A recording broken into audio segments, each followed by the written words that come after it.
Oh, we're excited. On today's show, highly touted prospect defensive end BJ Ojulari, and congrats to his alma mater, by the way, LSU getting their national championship win. The men are up tonight, so you know CBS college basketball insider Jon Rothstein will pop by to give us everything you need to know. And he's given us cursed picks. He has jinxed Purdue, then Texas. Who now, Rothstein? Will be here. We'll talk about Charlie Jones, the Purdue wide receiver prospect. It's up and Adams in this gorgeous new studio now.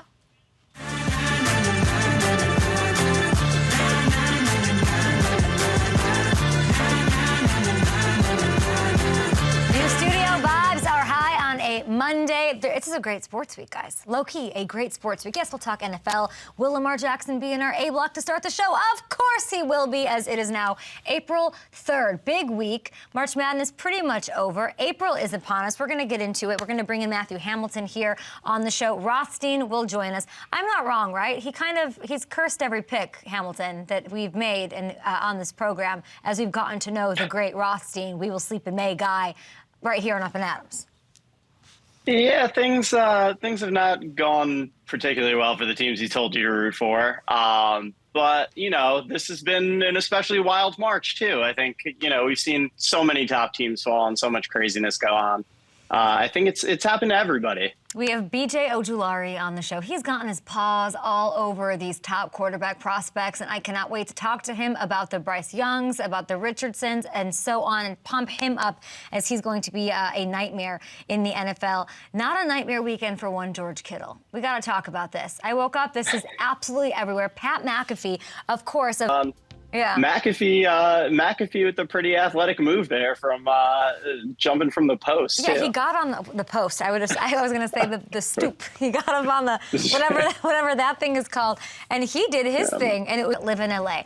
For everyone from people who do glam that I work with, people who have boyfriends in the industry, people who aren't sports fans going.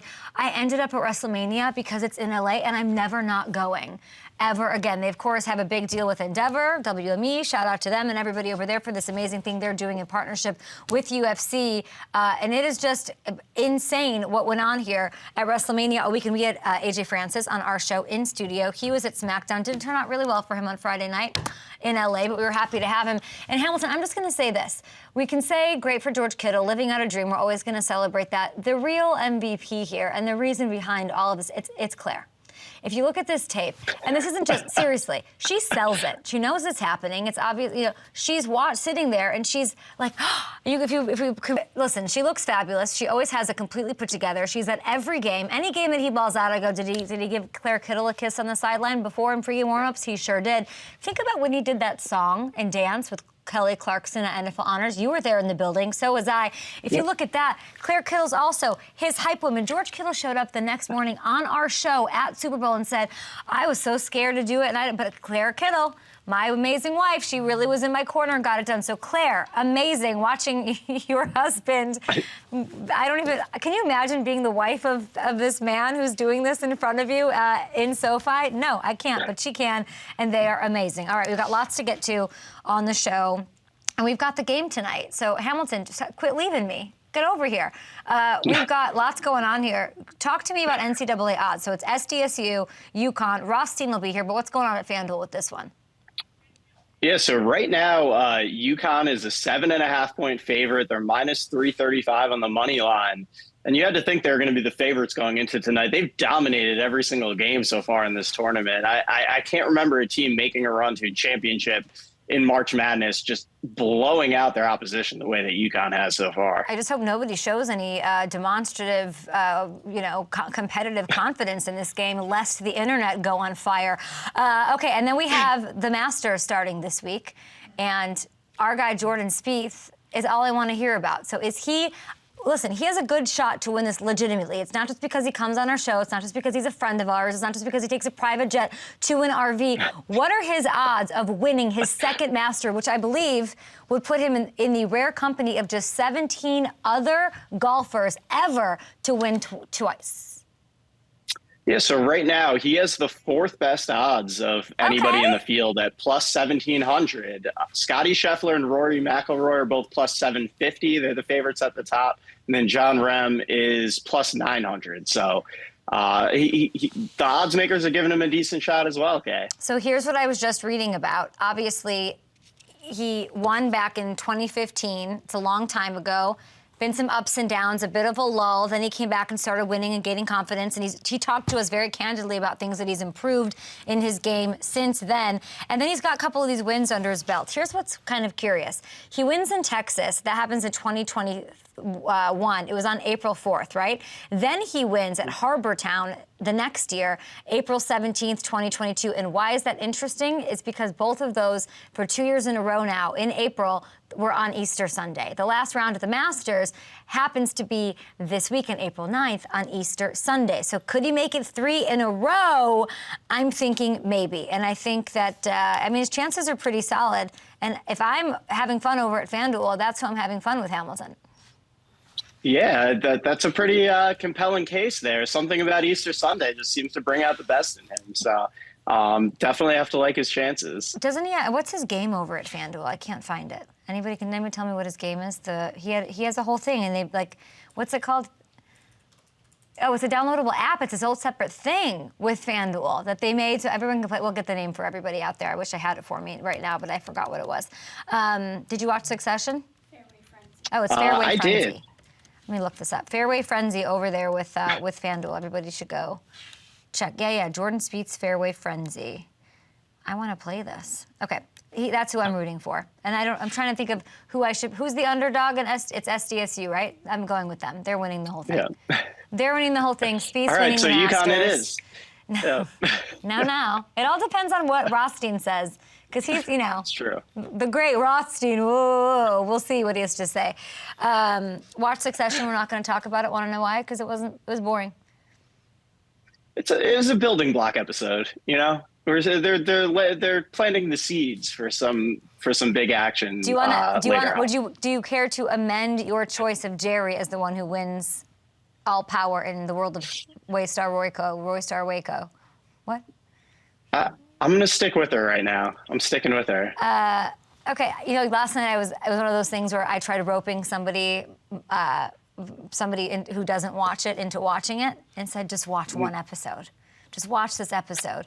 And it was such a snooze fest of an episode that I completely lost him for my remaining Sundays during the season. And he's like, yeah, this was really good. And I was like, no, it was a bad episode. No, it was a building block episode. So I couldn't get him into it. Okay, so I will talk to you in a little bit because we've got lots going on. We got Keefer on the show, so let's get to it. March Madness is here and ending tonight. April is upon us. Let's get to it with these Colts thing. The draft is right around the corner. We're going to count down. We're going to talk to some major prospects. And as we inch closer and closer to that night in Indy, we're going to take a look at Indianapolis Colts and what they will do in Kansas City on Thursday night. No secret, they need a quarterback with this carousel merry-go-round that they've had under center for the last 5 seasons, but it's where that quarterback's going to come from that makes stuff pretty interesting here. Now, Chris Ballard was at those league meetings, the annual, everybody gets together and does their thing, and they basically said that the team has not ruled out Lamar Jackson as an option. Making a play for him would bring the Colts, of course, right back into the mix for the AFC South for sure. We all know what you guys think over at Up and Adams show on Twitter. But the more likely scenario, guys, is they're going to look to the draft. And it's a deep quarterback class. We will talk to BJ Ojulari, who has faced a lot of these quarterbacks, in college as they get set for their NFL journey here. But they're sitting at 4th overall, and it's not exactly where you want to be. If they stay put at 4, in a best-case scenario, they're getting the 3rd quarterback off the board. And if it's even possible they end up with the 4th guy, someone moves up into Arizona's spot at number 3. We know Jim Irsay doesn't like to sit idly and sort of let things happen and watch things go by. We've also heard Carolina, they might be willing to move down, which is something that we've been sort of tracking and waiting to see. I'm wondering how aggressive Indy is going to get to land the quarterback of their choice. So whether it is Lamar, unlikely, or in the draft, likely, the Colts, they're in the position to spice it up and change the complexion of the entire offseason. So we want to shed a little bit more light on this. We're going to welcome in our friend of the show, Zak Keefer, who I haven't seen or talked to in a while, but he does an awesome job covering the Colts for The Athletic. And I'm sure it was a busy week out in Arizona. Zak, how was it? It was great. It was sunny. The problem was I didn't get to enjoy much of the sun because we were busy working the whole time, catching up on who this quarterback's going to be. Well, let's talk about it. They're one of those quarterback needy teams. You just heard what I had to say about it. And they're really one of the only teams that hasn't said, no, we're not interested in Lamar Jackson. But that doesn't mean that they're all in either. So after you were there, you heard from Irsay and Chris Ballard. How realistic is it that Indy takes a run at Lamar? Yeah, I think they're the only team that hasn't come out and said no yet, right? I think that's important. And I think there's a lot of layers to this from the Colts end because they're not in a position to say no, right? You just kind of laid it out. Like they're picking fourth, which means they might end up with the third best quarterback in the draft at best. Now, that doesn't mean that's the third quarterback on their board, but, Carolina's going quarterback. Houston's going quarterback in all likelihood. So if the Colts come out and say, no, we're not going to go chase Lamar Jackson, that's just a bad look. And I think they know that. I think Chris Ballard knows that. Sat down with him for about an hour last week in Phoenix. And then later that night at a separate hotel, chatted with Jim Irsay. And Jim Irsay very much wants to go rookie quarterback. He wants to build around that rookie quarterback's contract. He wants to build this up. This team is very, let's just put it this way, emotionally scarred from the last 2 years. From going big on Carson Wentz, that busted out 12 months later, from going fairly big onto Matt Ryan, and that busted out. So there's a lot to like about Lamar Jackson. I'm sure you've talked about it a lot on the show. He's 46-15 as a starter. He's a former MVP. But the vibe I was getting from Colts land last week was 2 words: very expensive. And that's a lot of the trepidation the Colts have at this point because they're interested in building this from the ground up, and that means starting over with a rookie. I don't know, 26-year-old MVP who can do the kind of things he can do is pretty hard to pass up. Jim Irsay saying he wants a rookie, but I don't know. When you have 5 different starting quarterbacks over the 5 years, the pressure could not be bigger for them, whatever they decide to do to get it right. So you kind of agree. 4 is kind of a murky spot to be if they are going and wanting to draft a rookie. We've all heard the rumors. Carolina, they're open to dealing. We're hearing rumblings about the Cardinals as well. Do you get the feeling the Colts will be aggressive and try to move up? Or is there so much depth that they're content staying put? Honestly, I feel like they're intent on staying where they're at. And I'm with you. I feel like that's a huge risk. Right? Like, if are you happy with the 4th overall pick in terms of 4 quarterbacks going that high? Look, Arizona's willing to deal. We know that for a fact. And to borrow a basketball metaphor, it almost feels like if the Colts move up to 3, they're doing it to box out these teams like Seattle or Detroit or someone else that might want to jump up to get that quarterback. True. And the reality is, this kid out of Florida has such a high ceiling, has so many physical, tangible qualities that coaches love. Right? Coaches love to bet on themselves, right? If you give me the ball of clay, I can mold it into a great player. I feel like coaches will buy into that. I don't know if the Colts should feel safe at 4 because someone's probably going to make a play for this kid. He's that talented. Here's a crazy stat that my producer Hamilton gave me. Over the last 40 years, Zach, the Colts have drafted 4 quarterbacks in the first round. All of them were taken with the number 1 overall pick. Andrew Luck, Peyton Manning, Jeff George, and John Elway. Unbelievable. So let's assume, they do what we think is sort of crazy and insecure and stay put. And C.J. Stroud and Bryce Young are off the board. Who's the best option for Indy? So I change my mind on this every day. and I'll be honest, the Colts have not made up a decision. They've not. Like, it's okay. They still got a month. They have not decided. They're going to have these 2 players in for top 30 workouts and visits in the next couple of weeks. And those are really important pieces of the process for the Colts. The one thing Shane Steichen, the new coach, has said a lot is he's looking for that obsessive quality. And that's not something you can really get in those 15-minute combine interviews. That's something you get over 4 or 5 hours. They're going to sit down with these guys. So in that vein, they're still deciding. My hunch tells me it's Anthony Richardson. It's Anthony Richardson out of Florida. Because of what I just mentioned, he's got elite physical traits, probably the most physically gifted quarterback prospect we've ever seen. But the reality is he's a better prospect than he is quarterback right now. Right. This is a guy that I don't think you want to play his first year. Are they willing to be patient? Jim Irsay's been very, very patient in the past. He's also been very, very impatient most recently last season. We talked about that with the Jeff Saturday hire. So it's a gamble either way. But I think they're betting not just on Anthony Richardson, but they're betting on Shane Steichen. They're betting on his ability to develop a young quarterback.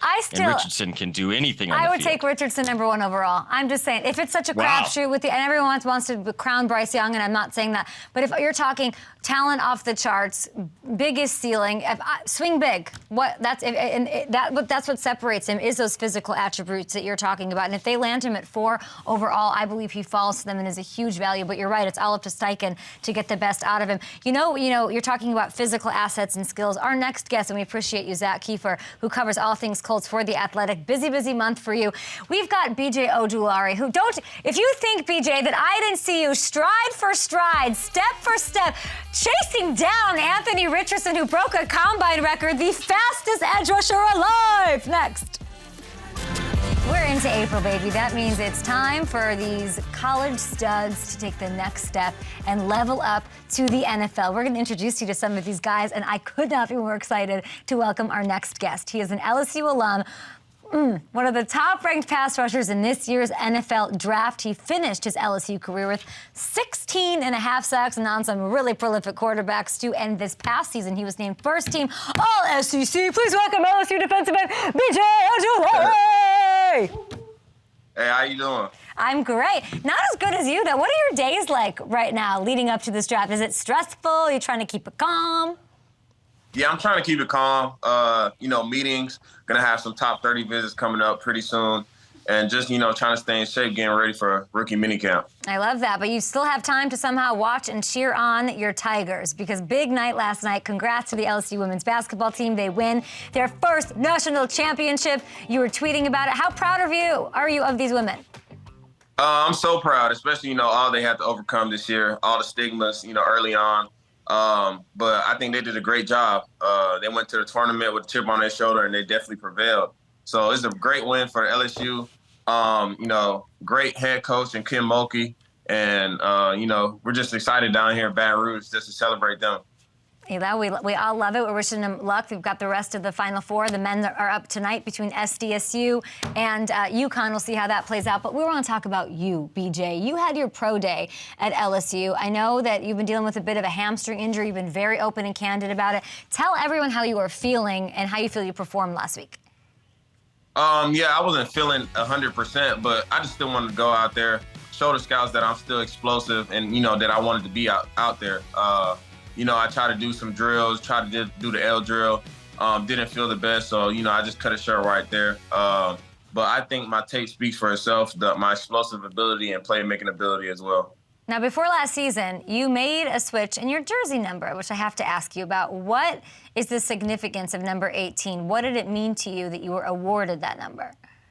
Yeah, being number 18, it really means a lot to me. It means the world to me, really, and my legacy. My biggest thing is leaving a legacy behind that, for years to come, they're going to remember my name. So being number 18 is just a testament to the player's character, how they carry themselves on and off the field, and just the way that they handle their academics and everything that they do on a leadership standpoint. So it was definitely a great opportunity to wear number 18 and represent the state of Louisiana and all the number 18s that came before me. It's so well said, and congratulations on that. We cannot wait to have you in the NFL, unless you're, of course, a quarterback in the NFL, and then, oops, sucks to be you. Listen, we have a friend over at PFF. They do all the analytics, all the numbers. His name's Mike Renner, and he runs things over there. And a lot of GMs, a lot of scouting programs look at this stuff. He claims that you have the deepest bag of pass rush moves in this draft. How deep is that bag? I think the bag is real deep. Just being able to learn from the best, playing with the best, going against the best in the SEC. So the bag is real deep. I have a lot of moves for different type of tackles. And, that's what it is. It's just a mind game on that field, a game within a game. Now, I had Dwight Freeney on. He's probably going to the Hall of Fame. We had him on the show a couple weeks ago. He's got that spin move. That has patented stuff. What is your patented move? I'll say I'll set my ghost rush up with a long arm. So I'm going to hit that long arm with you, and then when I feel like it's time to use it, Show me, BJ. I'm going to stick it out there. Show me a little bit. Teach me. So once I'm going, I'm going to stab you and keep stabbing you for a couple rushes. And then when I stab you and you shoot your hands, I'm going to take it away and dip under you. Oh, sorry, quarterbacks. And listen, I know Bryce Young. I know Anthony Richardson, they've gotten that smoked, but we'll get to that in a minute. But listen, beyond your versatility with your moves off the edge, you can slide inside on passing downs too and make guards look so stupid. Yeah, I like just showing my versatility. Coach House does a great job mixing it up, putting us in the best position to win our one-on-one matchup. So I definitely like sliding inside and, creating something new inside and, using my speed against one of a heavier guard or slower guard. I'm just not sure there's anything that you can't do up front. And I think it's important to say that. So I want everybody watching this to know that in drafting you, that they're getting a complete player, a total complete player. Is there a position or is there a strength that you want everybody to know about out there watching?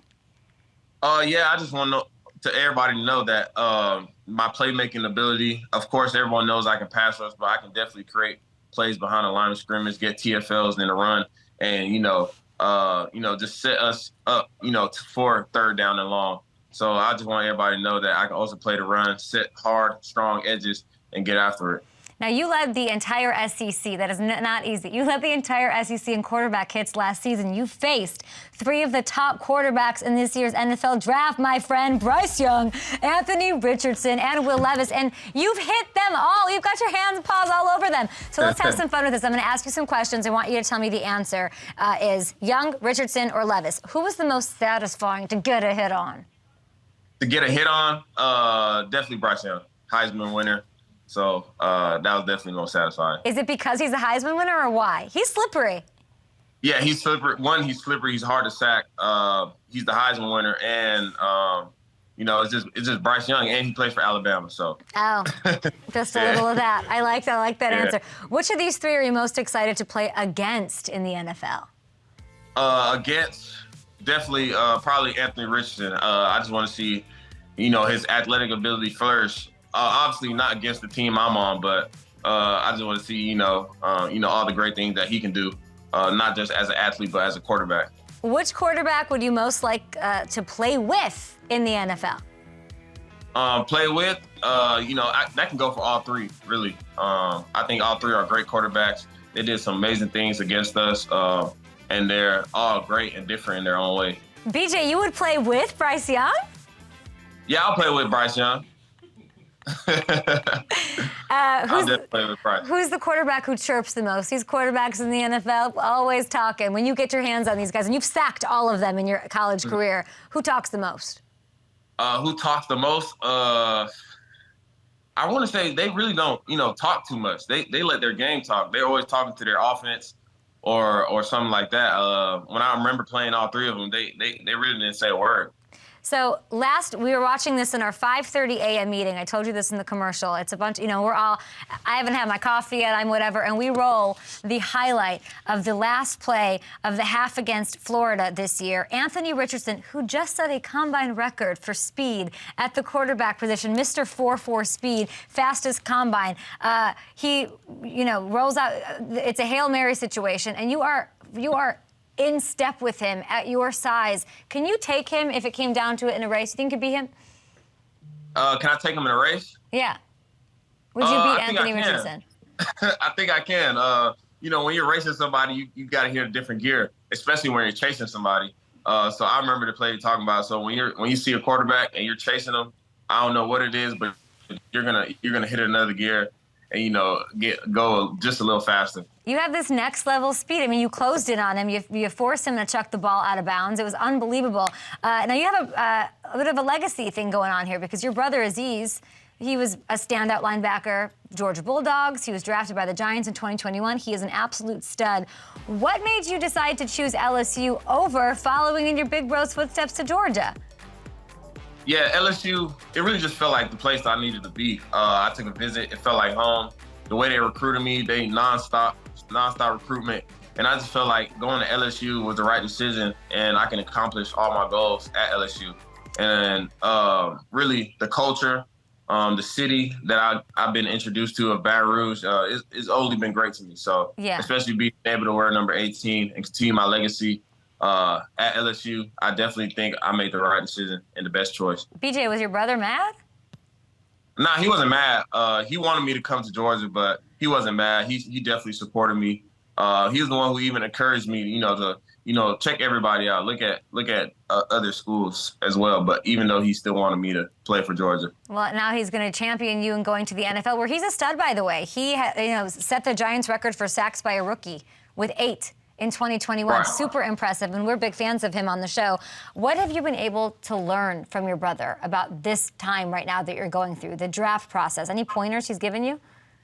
Yeah, he wasn't able to go to the combine because of COVID, but pointers, interviews, just knowing what to expect, being able to cherish this moment, once in a lifetime opportunity as well. And just, take as much knowledge as I can from each interview and this whole process going forward, before, I get drafted and hit the team, but definitely enjoy the moment.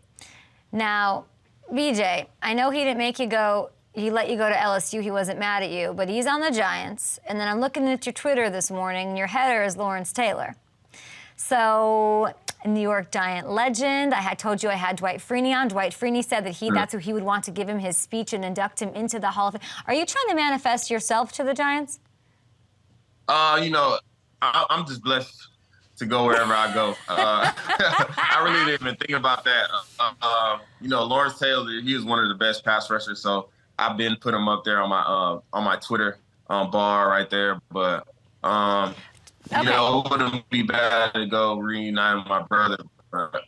Do you guys talk about it? Do you think about it? You don't have to play with each other to start your career. Look at the McCourties. They spent years and years apart. Then they ended up winning a Super Bowl together. You have the Watts. Do you guys have that in your head? Are you manifesting eventually playing with your brother? That's the thing. Not really. Everything with us is competition. We manifest, being better than each other. That's I can't. I don't really manifest. If it happens, then that's change the mindset. But everything that we do is competition. I manifest getting more sacks than him, and I'm pretty sure he manifests trying to be better than me. So I like this. Who's better? I'm better. Yeah, I figured you'd say that. Aziz and BJ coming to an NFL rivalry near you. Now, I'm told that I'm speaking to royalty right now. What can you tell us about your famous grandfather, who is so impressive? His name is Twin77. He's a great artist, very known musician, very just high status man, very respected back in Nigeria as well. But he's a prince. It's just a symbol of, status, of, how much respect that they have for him. But just being able to come from his bloodline and have his legacy is a big part of our pride. And, why we go so hard to push our last name and, create our own legacy. BJ, his artwork was featured in the National Museum of African American Art at the Smithsonian. That is unbelievable. Tell me this. If there was one play from your career so far that you would frame and put up in the Smithsonian, what play is it? One play, I'll say when I made a strip sack for Auburn during the Auburn game for scoop and score touchdown. I'll probably put that one in the Smithsonian right there. All right, and we'll leave plenty of room in that hall at the Smithsonian for your NFL plays. BJ Ojulari, we are so happy to know you, to meet you. And good luck, quarterbacks. Good luck. Just good luck. He's going to chase you down. He's going to ruin your day. All right. I appreciate you guys for having me. I appreciate you, too. We'll see you on the Giants, kid. All right, we'll be up here after the show. We have Jon Rothstein. Big game tonight. Who will win the NCAA Tournament? Oh, a fresh cut on Mr. Rothstein. I see you. Good evening. I come to you tonight at the beginning of the culmination of the most unpredictable NCAA tournament that we've ever seen. I expect anarchy because I've said it before and I'll say it again. College basketball is where the unexpected becomes the ordinary. No 1 seats, no 2 seats, no 3 seats. And in the words of the late Heath Ledger in The Dark Knight circa 2008, and here we go. Oh, that got me so hyped. I'm so excited. Rothstein, get in here. I gotta say, State of the Union, Rothstein, it got me fired up, but I cannot take you seriously when there's pampas grass in back of you and a cute little teddy bear. Can we see just a little? We can't see any of that again. But you have a little cute teddy bear in the background. That's the only thing I'm looking at the entire time. And your haircut. How are you?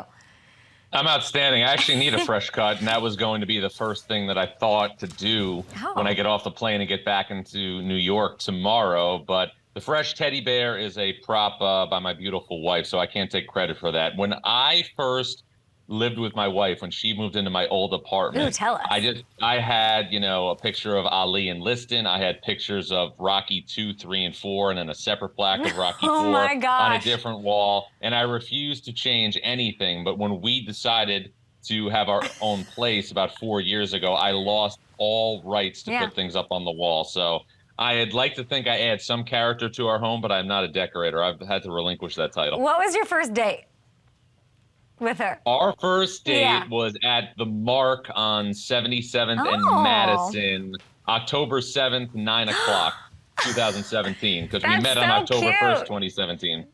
Wait, so you got one on your first date the week after, and when did you know she was the one? I like this conversation better. When did you know she was the one, Jon?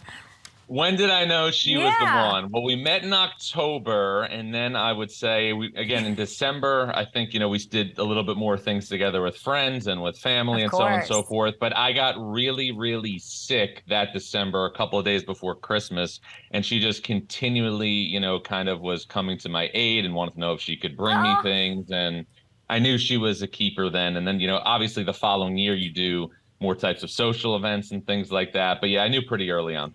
Yeah, I think it's when she saw those posters in your apartment and didn't run. That's when I would say, she's a keeper. All right, Jon, we got to get into this. You're almost there. Are you saying you don't appreciate Stallone? You've never seen Over the Top? See, that's, I think, the thing. You haven't seen The Godfather. You haven't seen Over the Top, and you don't have an appreciation for Sylvester Stallone's greatest work. So, Kate, you're a great American, but you have a right to be wrong, too. Yeah, I'm trying to think if I've ever seen a single Sylvester Stallone film. I don't. Have you seen any of the Rockies or the Rambos? I think I've seen the Rockies. Sure. Okay. Adrian, we get it. There's a robot. That's a whole thing. It's kind of sad. Yeah, okay. I've seen that. I've seen Creed, so I have seen that. I don't think other than that I've ever seen a Sylvester Stallone movie. It is what it is. Okay. His daughters are all over Instagram, though. I know that. I see them very often. Anyway, focus. We got one more game to go. It's tonight. You're there. Tell me about the atmosphere in Houston. I know you wanted everything to be in Indianapolis, but you can't get everything you want, Rothstein. Final 4 games, we got them, we had them, and now we have San Diego State as the winner. We got UConn. Describe the vibe. It feels like a coronation for UConn to win its 5th national championship. It's first under Dan Hurley. I think there is a very, very small percentage of people here in Houston right now that believe San Diego State can beat UConn, who's been the most dominant team by far in the NCAA tournament. And let's look at this from a comparison perspective. Villanova had a team in 2018 that ripped through the NCAA tournament like a chainsaw through butter and was loaded with future pros. Jalen Brunson, Dante DiVincenzo, Mikal Bridges, Eric Pascal. This UConn team, through 5 NCAA tournament games, is beating its opponents by a higher points per game average than the Villanova team in 2018. I'm going to get your winner here in a bit, but I'm going to also talk about there's other narratives going on. It's going to be an emotional game, of course, and this SU thing is unbelievable. It's high emotions. It's the cherry on top of the parity tournament that you projected to start this entire March season. Nance, the great Jim Nance, an absolute legend, all right? It's his last March Madness game. It's got me feeling some type of way. I'm sure you as well. Yeah. If you had to pick, first give me your thoughts on Jim Nance and walking away from this and just what he has meant to the tourney. Jim Nance was the first voice that I associated with college basketball when I first fell in love with college basketball on March 30th, 1991. I remember vividly the first time I legitimately got hooked on college basketball. It was the 1991 Final Four, and that was Jim Nance's first Final Four. I remember vividly, my mother and father, who are going to celebrate their 48th wedding anniversary next month, have only had a fight probably 4 or 5 times since I've been alive, and I'm going to be 40 this year. And I remember the day of the 1991 Final Four, my mother had planned a double date with her and her college roommate. The 2 couples were going out. And about 4:30, my father said, you know what, I can't go. I can't miss this game. And my mom was just like, well, what are you talking about? Like, I just can't miss this game. And the genesis was this. In the 1990 Final Four, a year prior, UNLV had beaten Duke 103-73 in the national championship game. UNLV entered a rematch against Duke at 34-0 and on a 45-game winning streak. I remember that game being my first introduction to college basketball. Duke won 79-77. Christian Laettner made 2 free throws with 12 seconds left, and Jim Nance's voice was the voice that was obviously synonymous with that moment and every other great March Madness moment that's happened since. And now we know how Jon Rothstein became This Is March. That's how it reeled you in right away. When we're talking about Jim and, one shining moment, that's the whole thing with the tourney and like all those special times. In this specific tournament, what was his one shining moment?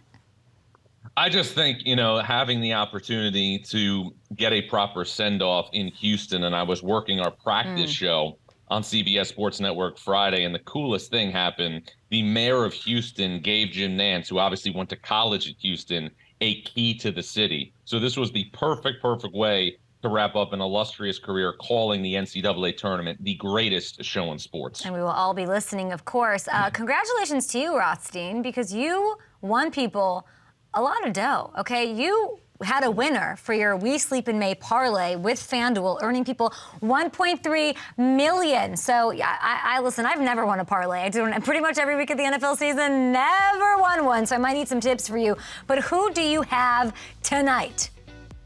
I have Connecticut, and, one of the things that I think we need to look at is, Connecticut beat Miami by 13 points in the national semifinals on Saturday.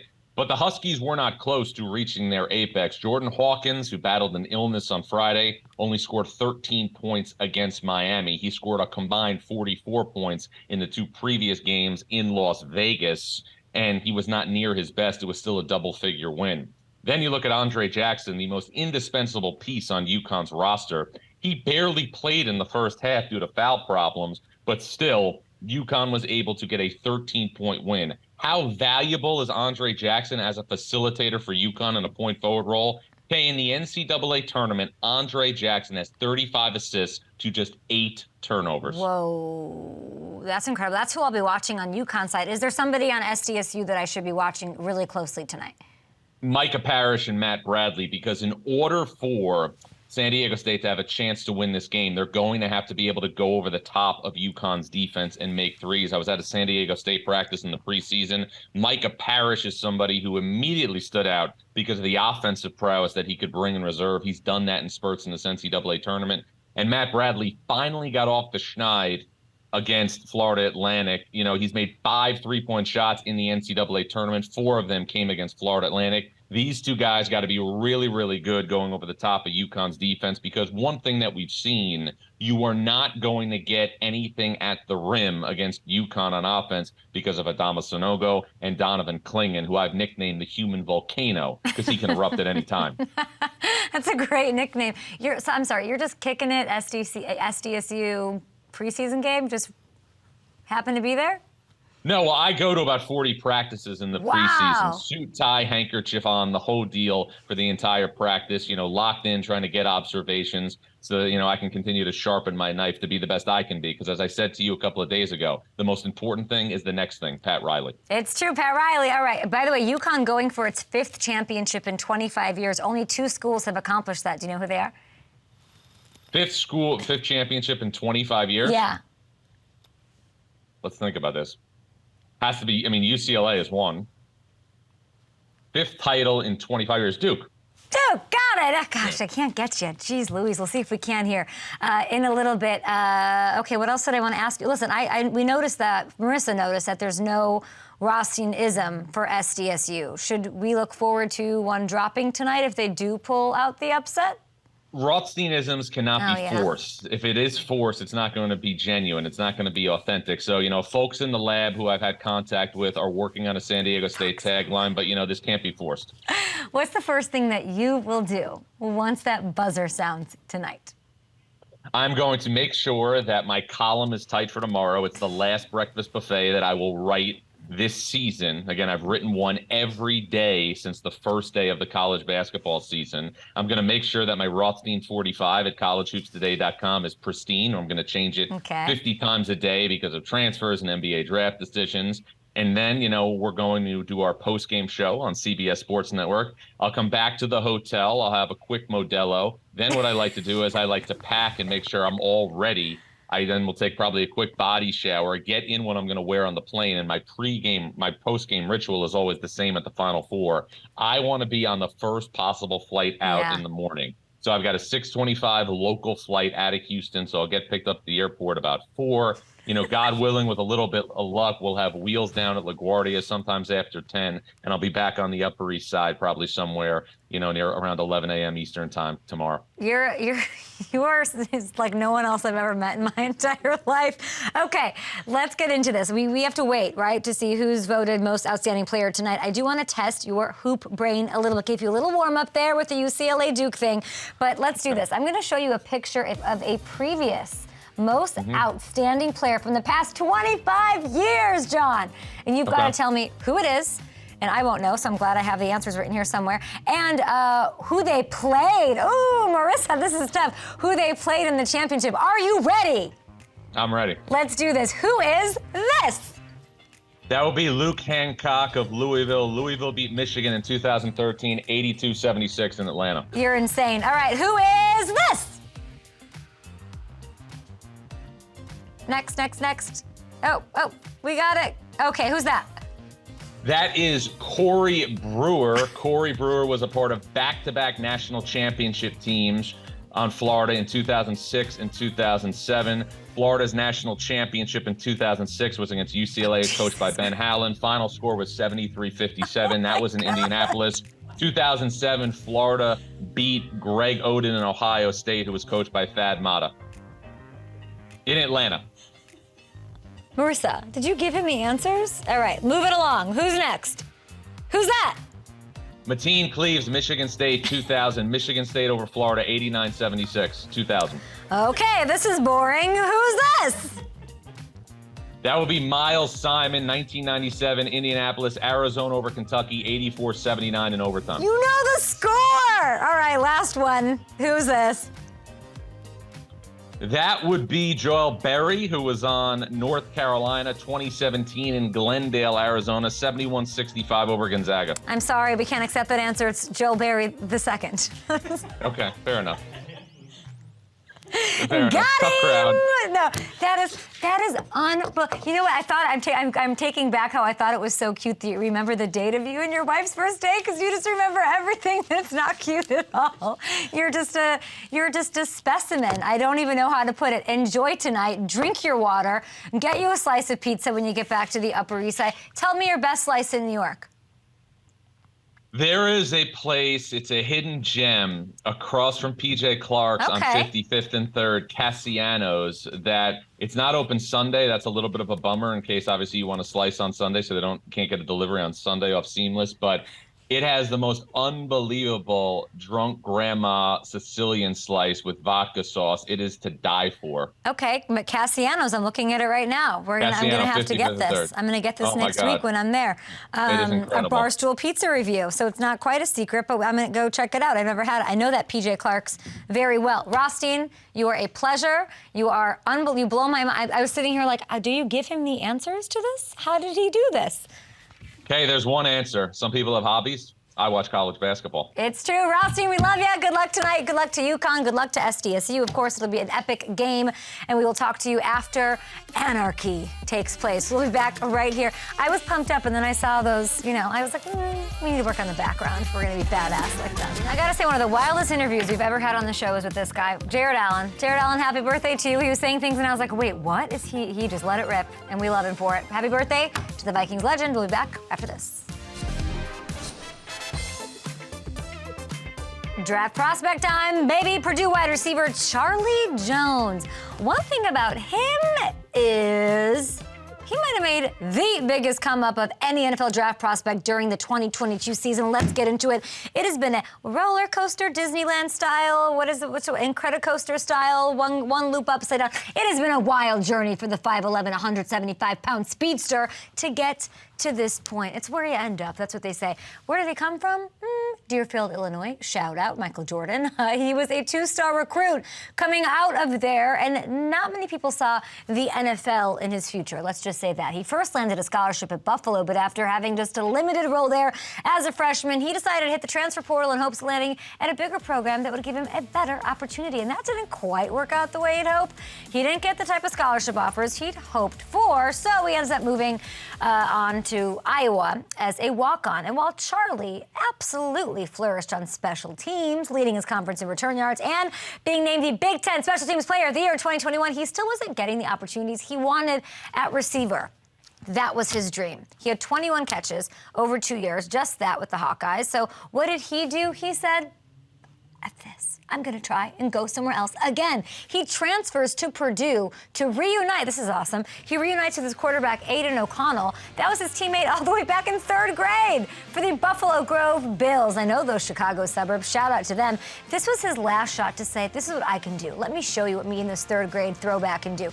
No more transfers, no more years of eligibility, nada. It was all or nothing in 2022. And Charlie Jones balled out. Okay, I don't know why I'm effing today, but I am. He led all of college football with 110 catches. He led the Big Ten with 1,361 yards, finishing second in the conference with 12 touchdowns, and was named an All-American. How about that? How about being this guy who goes from not even being on anyone's radar as a prospect at all to projected mid-round pick and quite honestly, one of the more intriguing sleepers in this draft. Charlie Jones did what we respect more than anything. He bet on himself. He refused to settle. He made the absolute most of his opportunity, and it is hard to not root for a guy like that. We'll have more on these draft prospects. Big thanks to BJ Ojulari, Jon Rothstein. Who did he say would win? UConn. So the other team's going to win, and we'll see you guys tomorrow with the rest of it. Have a great day. Good start to the week.